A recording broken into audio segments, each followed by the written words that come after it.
Coming in at number 45 on our top 100 games list of all time is Wave Race 64. Now, obviously, there was a sequel for this game called Blue Storm, but it was nowhere near as cool as Wave Race 64 was. It was a launch title with the Nintendo 64, and Miyamoto and his team wanted to show us what wave physics were all about.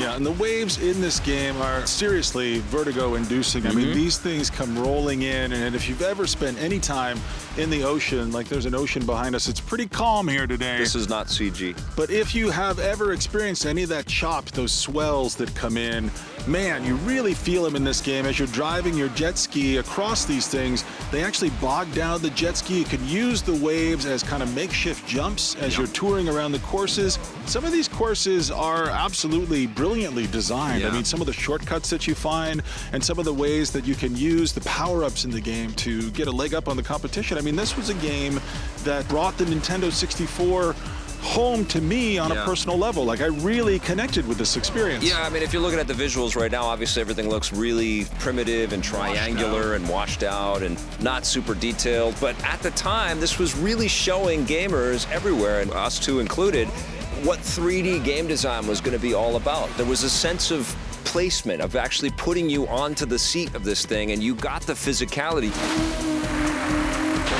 My question for Miyamoto, and the next time I see you, Shigeru, I'm going to ask you this. Why did they go more realistic with the wave racers and the jet skis and things like that? Why didn't they turn this into kind of like a Mario Kart thing? Because imagine Mario Kart with these swells and everything. How cool would that be? This is why this was such a surprise. Nobody was expecting this to be. This is why I'm not Miyamoto. Yeah, and this was an out-of-nowhere kind of treat. There was an excellent sense of progression, a terrific difficulty curve, lots of just one against the computer feedback that was incredibly gratifying, but then it was also a terrific four-player split-screen multiplayer racing game as well, and it delivered all the way across the board. Nothing has compared to Wave Race 64.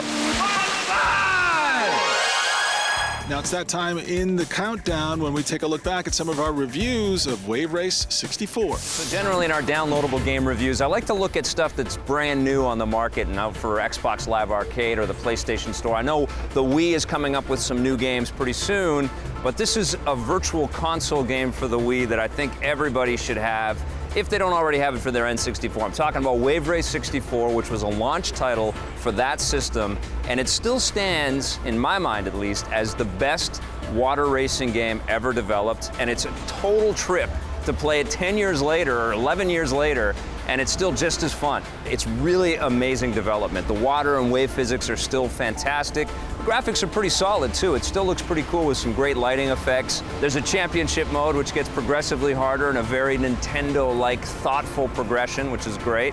And there's also the stunt mode, which is always lots of fun, and you can also unlock a dolphin if you're pretty clever and know the cheat codes. Why don't we review Wave Race Blue Storm for the GameCube?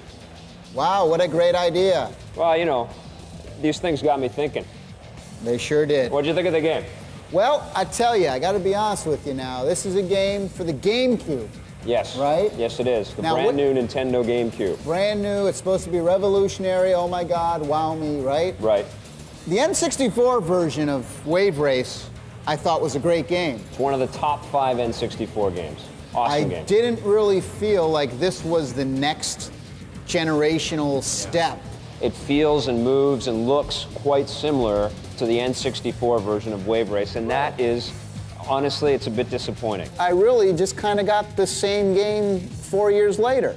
If you can look Disappointing. If you can look past the graphics, though, there is a great game. I shouldn't have to look past the graphics. This is a brand new platform, and this is one of the first releases for the new GameCube system. You're right. I don't have to look past the graphics. And you're right. And honestly, a lot of people are going to be buying the system based on the graphics that they see. Right. I still enjoy it, and I would still recommend picking it up if you were a fan of the last game. I'm going to give it an 8.5 out of 10. I give it a 7.